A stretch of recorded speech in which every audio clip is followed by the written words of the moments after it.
Hello everyone, welcome back to my TCR-seq video tutorial. In my previous video tutorial, we combined the TCR-seq data with the single-cell RNA sequencing dataset. So now we are able to realize the clone types by throughout cell clusters. We can use 4 functions: the clonal proportion, clonal homeostasis, clonal overlap, and clonal diversity that we used in my previous video tutorial. So in order to see the clone type on the throughout cell clusters, here we can use the split by argument with the variable as ident. Then we can realize the clone types by throughout cell clusters. So let's run the first one, clone proportion. We are going to use clone core as the nucleotide. Here I adjust the value for the split argument. Let's run. You can see we generated a figure. Let's zoom in. You can see now the x-axis were labeled by the cell clusters. In our previous analysis, the x-axis were labeled by the patient and the sample type. So you can see cluster 2, 3, 6, 8, 9, and 11 have the clone types that have abundance as 1.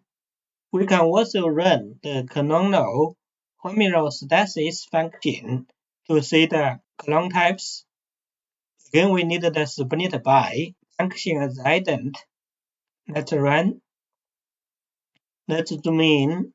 You can see again the x-axis were labeled by the cell clusters. You see the small clone type group are in the cluster 1, 2, 3, and 4, and the hyper-expanded group are in the class 2, 6, 8, 9, and 11. So next we can look at the clonal overlap by cell clusters. So for the demonstration, I'm going to use the method as overlap. Let's run. We can zoom in again. You can see now, we can see the clonal type overlap between different cell clusters. From the color, you can see the highest overlap is between cluster 2 and cluster 6. Cluster 2 also has high overlap with cluster 8 and 9. Using the split by argument, we can also look at the clonal diversity by cell clusters. We can run it again. Let's zoom in. You can see we have 5 metrics sharing inverse Simpson, Chow, ACE, and inverse parallel analysis. So now you can see the index score were indicated by the cell clusters, not sample types. In our previous analysis, we showed the sample types from peripheral blood and tumor samples in the same patients. Clusters with high value indicate they have more diversity. So I showed you 4 functions that we used before. Now we can introduce new functions that we didn't use in our previous analysis. The first one is the function called occupied SC repertoire. Here we can set the axis as ident. We don't need to use the split by function. Let's run and generate a figure. And we can zoom in. You can see now the x-axis were labeled by the cell clusters. Using this function occupied SC repertoire, we can see the distribution of the clone type group: single, small, medium, large, and hyper-expanded groups in different cell clusters. And also we can see their total numbers in each cell cluster. For example, you can see the hyperexpanded clonotypes. In the C2, it has 266 cells, and in the C6 cluster, it has 259 cells, and in the C9 cluster, it has 73 cells. So this function is very useful if you want to see the cell numbers for the clonotype abundance. Next, we can use the star track diversity function to look at the clonotypes by cell lunar origin. So let's run this function to generate the figure first, then we can explain the data on the figure. So you can see in this function, we have different arguments. The type will be the type. We know the type column are peripheral no blood and tumor samples, and the samples are patients.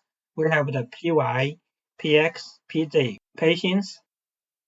So you can see through the analysis, we separated the clonotypes in 3 different categories. The top one, EXPA, shows the clonal expansion. You can see the high value for C2, C6, and C11. And the second panel, named as migration, data information from here shows the clonotypes that have cross-tissue migration. And the bottom panel shows the state of clonotype transition.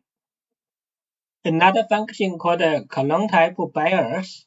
This is a function that was developed in the eLife paper.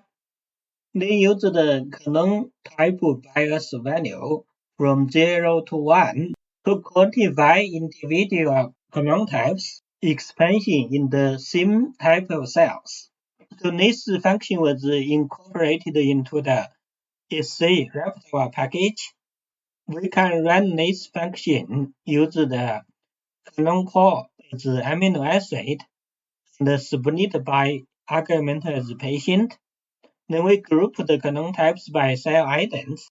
According to the paper I just showed you on the eLife, in this analysis, we don't use low abundance clonotypes. So they select the abundance at least 10 to do the analysis. Let's run to generate the figure. You can see we generated a similar figure as the eLife paper. The x-axis is the clone size and the y-axis is the clonotype bias from 0 to 1. So we can have a look at the paper again. The paper explained that clonotype bias of 1 indicates that clonotype is composed uniquely of cells from the same subtype. The clonotype bias of 0 corresponds to a clonotype that matches exactly the background subtype distribution of the whole sample. So if you want to understand more about this function, it is better you read this paper. So we are going to continue our demonstration. The next one is the universal clonotype function. This function can generate a very colorful image to show you the clonotypes belongs to which sample, which cell clusters, and which patient. We are going to use the clone call as gene for the demonstration. Then we can set the y-axis as patient, ident, and the type. The kind argument as ident, that means 12 different kind for 12 cell clusters. So this function takes time to run because we have 13,000 cells here. Let's run it first. Okay, we generated the figure. Let's zoom in. It takes time to show the figure because the data set is quite big. Okay, we can see the figure now. You can see we have the ident for 12 cell clusters. They are indicated by the different colors. Here we set the y-axis as patient, cell ident, and also the sample types. So basically you can see on the y-axis we show all the cells. We have nearly 13,000 cells here, and here the cells were divided by their patients. And on the middle panel, the cells are divided by the cell canisters, and on the right-hand side, the cells were divided by peripheral blood samples and tumor samples. Basically, you can see, for example, if you look at the cells from the first patient, you can see the connection for the same cell belongs to which patient, which cell canaster, and which type of sample. So here we show the connections for all the cells. If you want, you can also select subpopulation cells to visualize the connection. So let's demonstrate using this code. For example, you can still use the clonal gene, y-axis as patient, ident, and type. But the color here, we choose the gene name to highlight the cells that have this gene combination. So let's run it again. Okay, we generated the figure. Let's zoom in to see the figure. So you can see we added another column on the y-axis to show the cells. It was labeled as honor and selected. So we only have two colors now. We select the cells, have the gene combination, we set it in the color function. Those cells were labeled as blue color, and the rest of the cells are labeled as red-pink color. So you can see we select one gene type combination, and all the cells have that gene combination are from the third patient, and they are in the tumor samples. So those cells are distributed in the C2, C6, and the C9 cell canisters. So you can see this function is very useful to see the clonotypes in different patients, cell canisters, and different type of samples. So according to the online tutorial, you can also use the Chord diagram function from the circlized package to visualize the interconnections of the canisters. So let's load the circlized package first, and also we need the package skills. Then we can use the get circlized function from the circlized package to get the data from the thread object, and we use the group by argument as ident because we want to see the clonotype intercollections between different cell canisters. So let's get the data and name it as circles. So we have the data frame for the circles. We can click the data and have a look. You can see we have three columns. One is the from which cell canister to which cell canister, and here is the value for the total connections. So we have the data. Now we can assign the color to each cell canister for visualization. Let's assign the color. Now we can use the Chord diagram function from the circlized package to show the clonotype interconnections between different cell canisters using a Chord diagram. Let's run. Okay, you can see we generated the image to show the interconnections for the clonotypes between different cell clusters. So here are the connections for all the clonotypes in both peripheral blood and tumor samples. If you just want to see the interconnections, use this function. In tumor samples, we can use the subset function from the thread package to subset the tumor samples. So let's subset the tumor samples as a subset. Now we can get the data from the subset object. That's the data for the tumor samples. Let's get the data. Then we can assign the color to each cell canisters again.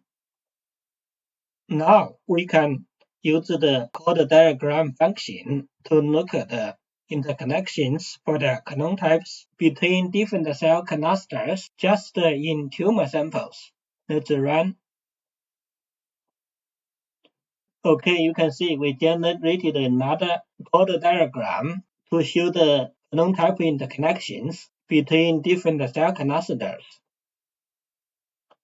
So that's all the video tutorials for the SC repertoire package. I hope my video tutorial could help your data analysis. And this package is still under development. Maybe there are changes in the future for those functions.